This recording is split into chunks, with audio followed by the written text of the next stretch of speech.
kita telah melangkah dan kemudian kita sudah menuju ke arah yang benar di dalam penanggulangan COVID-19 ini. Gotong royong, kebersamaan, dan kemudian terus-menerus untuk melakukan ini adalah kuncinya. Kita menyadari bahwa di masa-masa yang akan datang, sepanjang upaya para ahli untuk menemukan vaksin masih belum terlaksana, maka satu-satunya cara yang kita lakukan adalah merubah cara hidup kita. Merubah untuk menjadi lebih aman terhadap kemungkinan penularan COVID-19 ini.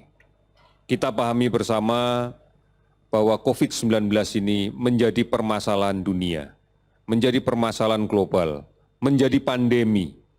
Oleh karena itu, bukan hanya kita dalam kesatuan negara yang kemudian harus mengambil sikap yang baik, tetapi seluruh negara di muka bumi ini pun juga harus melakukan hal yang sama. Oleh karena itu, saudara-saudara sekalian, di dalam konteks seperti ini, maka perilaku hidup bersih dan sehat mutlak harus kita kedepankan.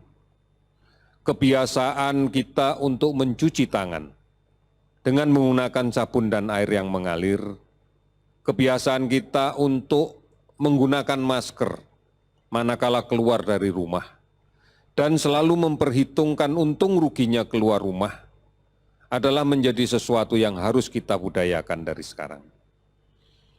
Menjaga jarak fisik pada saat berkomunikasi kontak dengan orang lain, apalagi berada di tempat yang memungkinkan terjadinya transmisi penyakit ini melalui kontak dekat, melalui kerumunan, adalah menjadi hal-hal yang harus kita perhitungkan baik-baik dan kita hindari.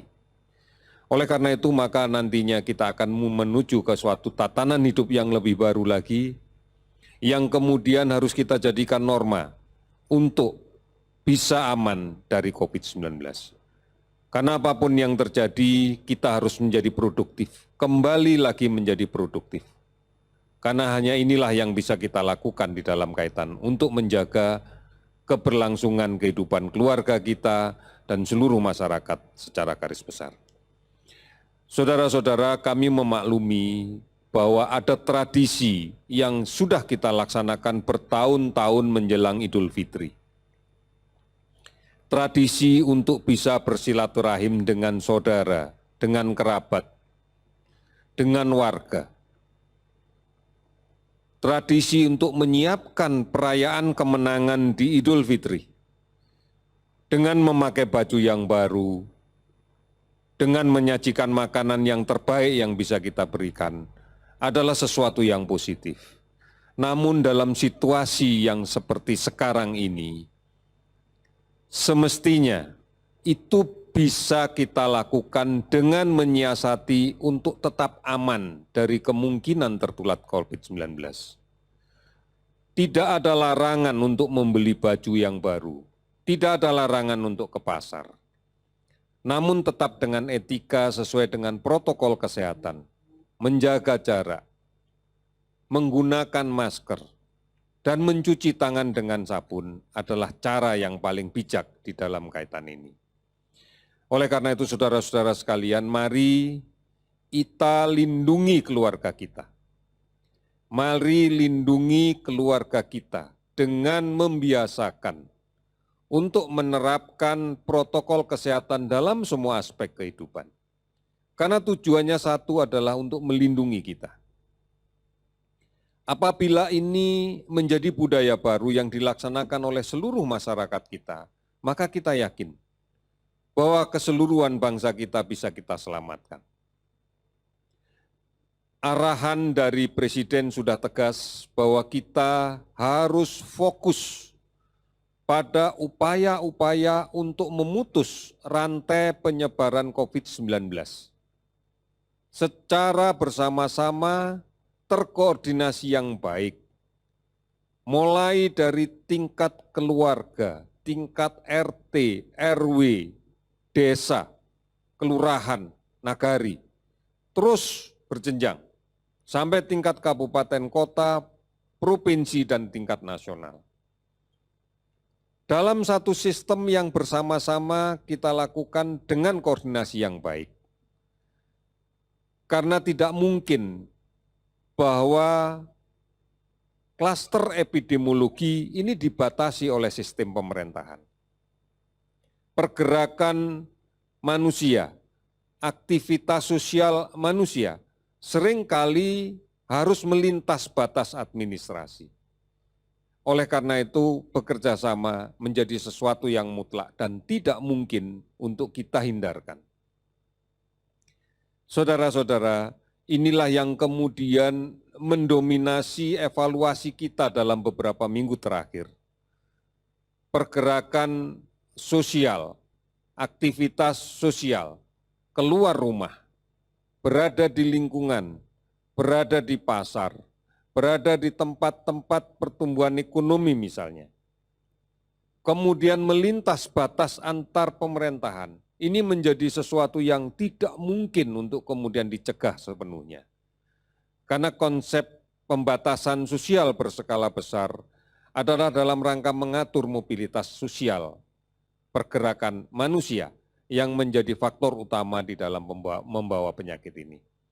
Oleh karena itu, saudara-saudara sekalian, kasus inilah yang menjadi perhatian kita semua karena penularan penyakit akan bergerak bersamaan dengan pergerakan manusia. Kita mencatat di dalam akumulasi data yang kita peroleh sampai dengan saat ini bahwa sudah lebih dari ratusan ribu spesimen yang kita periksa. Kemudian juga puluhan ribu orang yang kemudian terinfeksi. Ini disebabkan karena dinamika pergerakan manusia di dalam kaitan dengan aktivitas sosialnya. Oleh karena itu, mari kita sama-sama menyadari betul bahwa bepergian, apapun alasannya, apabila tidak diperlukan sama sekali, sebaiknya tidak dilakukan. Apalagi mudik. Kami semuanya dan kita semua menyadari betapa beratnya beradaptasi dengan tradisi yang sudah dibangun begitu lama di dalam masyarakat kita untuk bisa pulang kampung, untuk bisa bersilaturahmi dengan keluarga yang ada di kampung. Namun situasi sekarang belum memungkinkan untuk itu.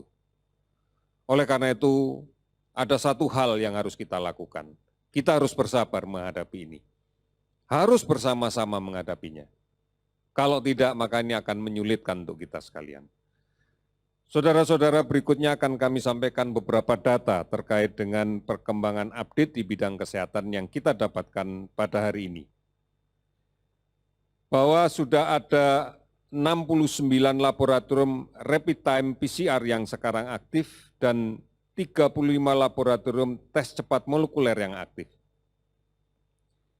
Ini kita himpun datanya, kemudian spesimen akumulatif yang kita periksa sampai dengan hari ini sebanyak 229.334 spesimen. Hari ini kami melakukan pemeriksaan spesimen dan kemudian melakukan validasi data untuk kepentingan tracing sebanyak 9.359 spesimen.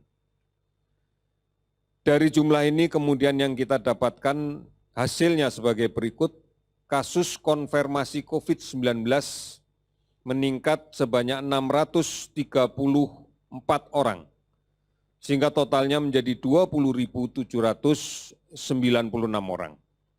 Kasus sembuh meningkat 219 orang, sehingga total menjadi 5.057 orang.